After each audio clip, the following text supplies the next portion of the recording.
Ooh, Bad Larry. What's up, Bad Larry Kingdom? I'm your host, Bad Larry, and today we're checking out the amazing Spider-Man number 3, released in July of 1963. And today is the very exciting first appearance of Dr. Octopus. Let's check it out. On this page, Stan Lee calls Dr. Octopus the quote-unquote strangest foe of Spider-Man of all time. I don't know if he would be considered stranger than Vulture.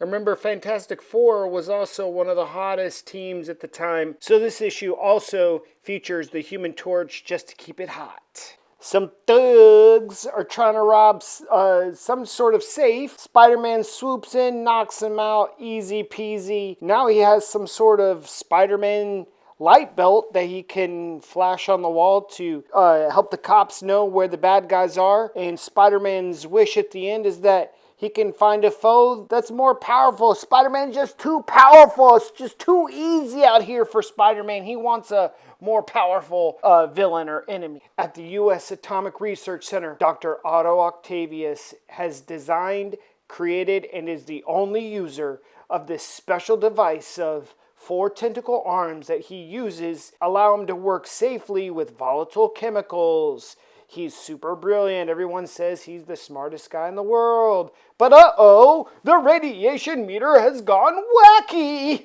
Oh, sound the alarm. This place is gonna blow up. Just like many villains and some heroes' backstories, Dr. Octopus fell prey to radiation poisoning interaction. Some dudes in hazmat gear take him to the hospital. He's alive, but the machine has now fused to his body and to his brain. At least they're smart enough to put bars on the window. These people have seen this game before. Radioactive poisoning plus a human who hasn't died. Something is gonna go fishy.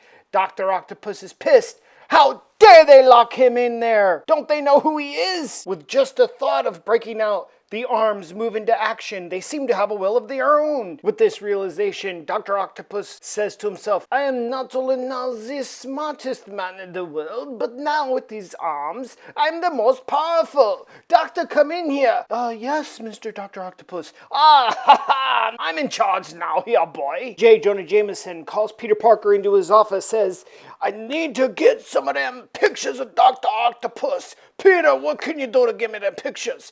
Peter Parker's like, don't worry about it, I got you. And J. Jonah Jameson's like, but nobody could get in there. You know, nobody can get in and get the pictures.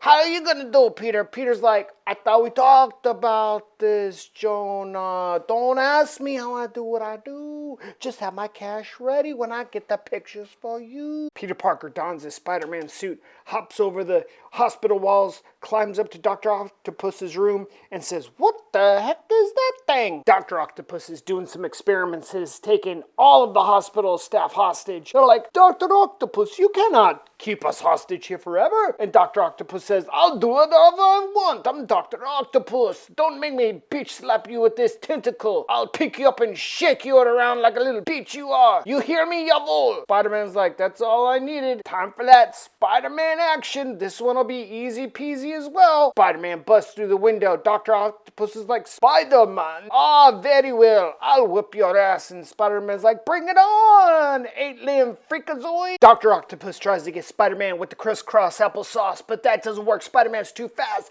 but he isn't paying attention. Dr. Octopus has so many arms. One of his arms knocks him solid. He falls to the ground and webs those arms up, but the arms are too powerful for Spider-Man's webbings. He's barely able to hold Dr. Octopus's tentacles at bay. He's got 2 of them in his hand, but 2 are free. Dr. Octopus has got Spider-Man locked up, and he won't let him out. He bitch slaps Spider-Man and says, you think you could come in here and disrupt my experiments, you piece of trash? I don't even need to know who you are. You could keep your mask. I'm tossing you out the window like the piece of trash you are. 9, you will not stop me. Goodbye, Spider-Boy, bitch. Peter Parker was complaining that all of his foes were too easy, and this day he takes a massive L. Spider-Man's waking up from being tossed out like the trash, saying, what the hell just happened here? During the fight with Spider-Man, Dr. Octopus realizes that all of his prisoners escaped and are probably calling the cops. So he's kind of got to get out of here.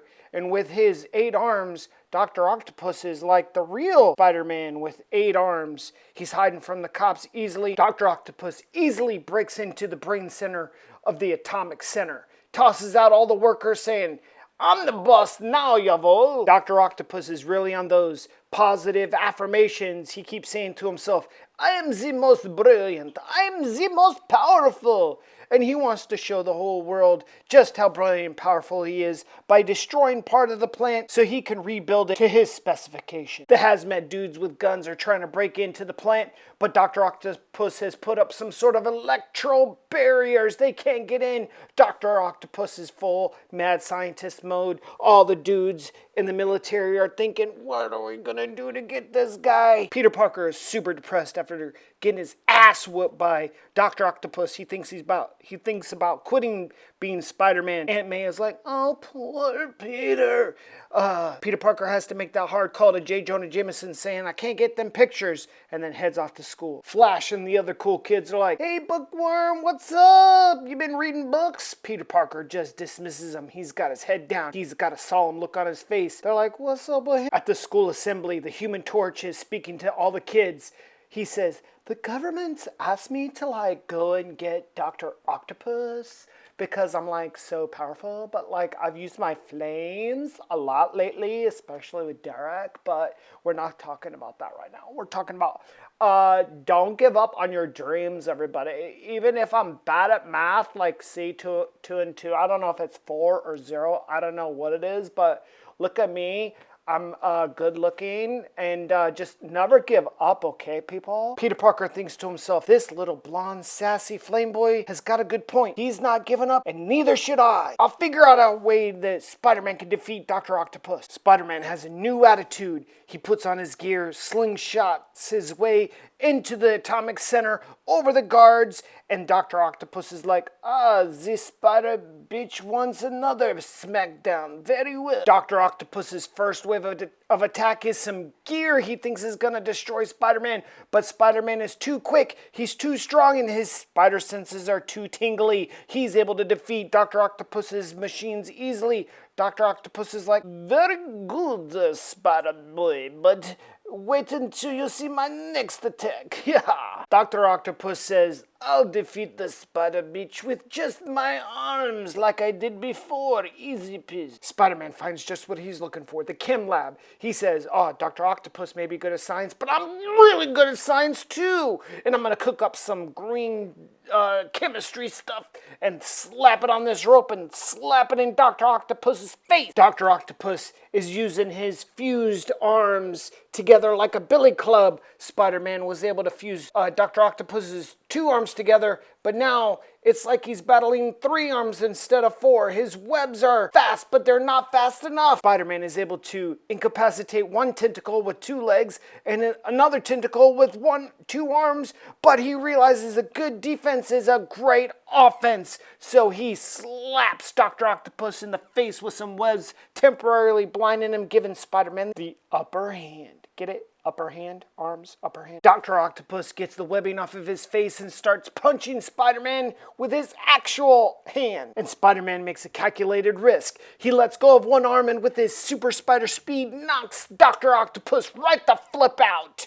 He wraps up his other 2 arms in webbing and calls the cops. Spider-Man takes the W on this one. Spider-Man leaves Dr. Octopus hanging so the authorities can take care of him. He knows they'll put him in the clink.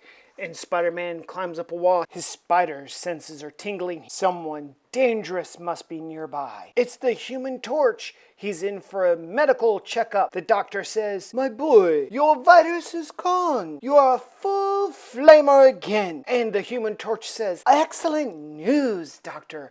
That's just what I've been waiting for. I feel gay as a bluebird. Flame on!" Spider-Man commits a serious HIPAA violation by spying on the Human Torch, but we're not going to talk about that. He says to the Human Torch, "Hey, you flamer, don't you F with me, this is my city." And the Human Torch tells Spider-Man, "Who you talking crazy to, S.A.? I'll burn your britches, buddy." Spider-Man swings off. He's like, "What'd I tell you? Watch your back, flamer." And the next day, the Human Torch is flying around the school. Everyone's like, Human Torch, he's so hot right now. Flash tells Spider-Man, hey, check out, it's the Human Torch. He's so hot right now. And Peter Parker's like, yeah, Flash, he is a real flamer. Let me know what you thought about this episode. Let me know what you thought about the first appearance of Doc Ock, Spider-Man taking his first L, and make sure to hit the like and subscribe button.